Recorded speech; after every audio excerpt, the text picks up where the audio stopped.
Okay, we're going to be working with this one. This is a 223 with a compensator on Thompson center, and this is a 3030 barrel here with a compensator on the other Thompson center.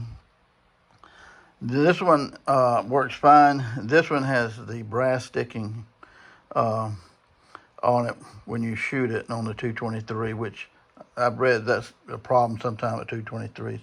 So we're going to see what we can do to eliminate that problem.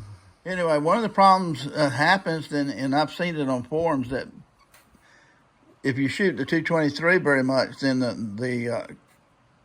the casings don't want to come out. The brass casings don't want to come out. The ejector don't want to knock them out, kick them out very easily like it should.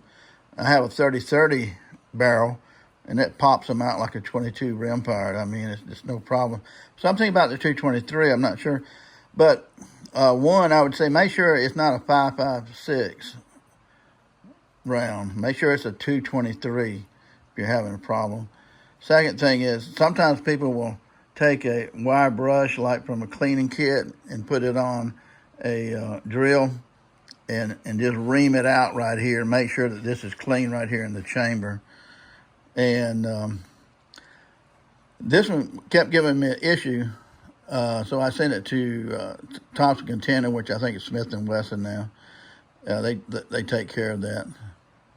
So they put a new ejector in it, and they also blew my barrel, which I thought was really incredible. It didn't cost me a cent either. So that's the warranty is still good on these, and this is 2024, and I had this done maybe 5-6 years ago. But anyway, they put a new ejector in it with new spring and all that, flat spring.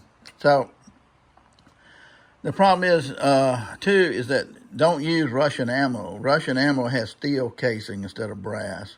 And if you use Russian ammo with a steel casing in your AR-15 or whatever else you want to use it in, it's gonna mess up your ejector, because it don't expand quite like the brass does.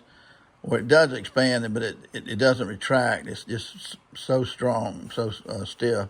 So don't use Russian ammo. So anyway, on this one here, now pushing this in, this is as far as it wants to go right here. It just kind of wedges right there. So it's got a brand new ejector on it. So why is it doing that? Well, is it the chamber here that's causing that? And the answer to that is going to be no. Because I took the pin out. There's a pin right here that holds the ejector in place. And right here is the ejector. You just push that up right there. So now I'm just going to pull out the whole ejector.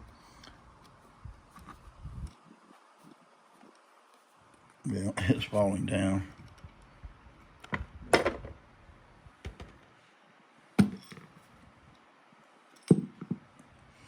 Okay. Now we're taking out the ejector, and this is what the ejector looks like. And if you turn it upside down, see, that's the part that pulls out the casing. If you turn it upside down, there's a flat spring that goes right here. And right here is that flat spring.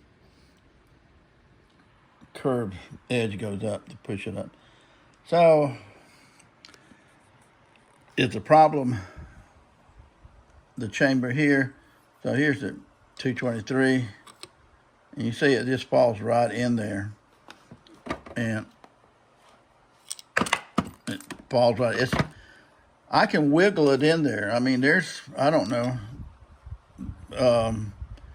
at least 5 or 6 thousandths of an inch. You see how easy it falls in there? So the problem there is not the chamber. The problem is the ejector. If you use steel Russian ammo, I think you can bend this right here. Now note the ejector right here. Just kind of amazed by that. You see it's got a little bit of a gap down here, and it's sticking up just a little bit right there. And that is what's causing the problem. And that's probably like, just looking at that, I'd say that's probably about 15 thousandths, maybe 20 thousandths of an inch too high. So it's causing the cartridge to wedge in there.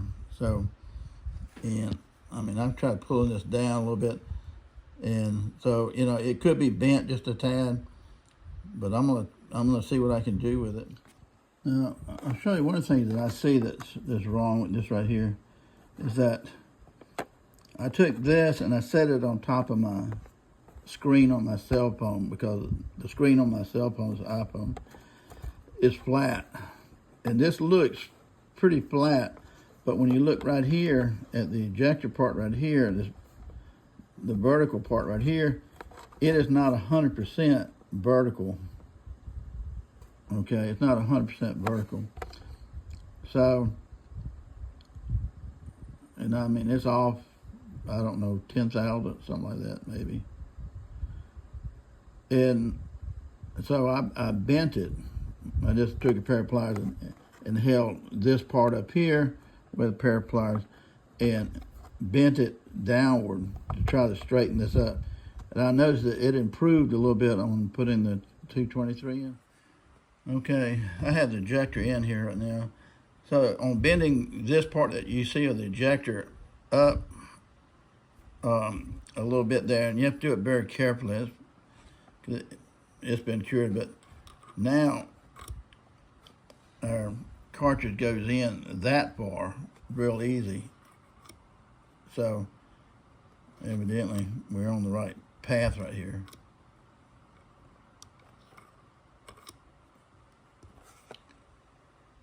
And see, there's still just this, let me get it to focus.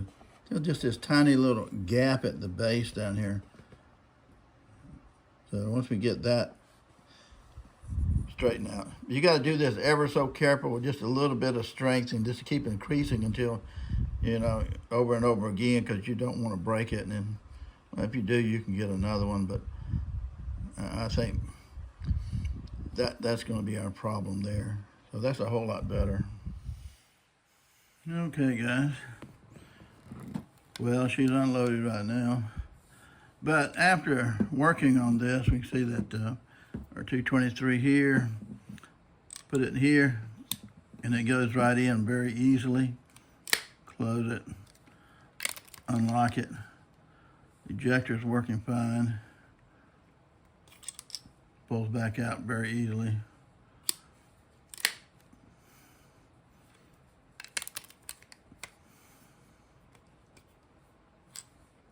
So that part is working. Before, with just a regular cartridge, it was sticking about right there, and it wouldn't go any farther. And generally when you shoot one, of course the brass expands in there. But one thing you can do with your brass too is put just a little bit of oil on your brass when you shoot them, and they'll come out a lot easier too on these. But that's just a tiny coating of it, like on a rag or something like that. But that helps right there. So anyway, it's working fine now. So that's what it was. The ejector was, the top part of the ejector was bent forward a little bit. That has a little lip that grabs the end right here of your cartridge. And so we're cooking with grease again. So if you have a problem with your 223 Thompson Contender sticking to the brass, don't use Russian ammo. Don't make sure it's a 223, not a .556 sometimes. And these guns are still under warranty. Smith & Wesson, I think, controls them now, and you can still send them off and it won't cost you anything. So it's still a great deal. Thanks for watching, Jerry J.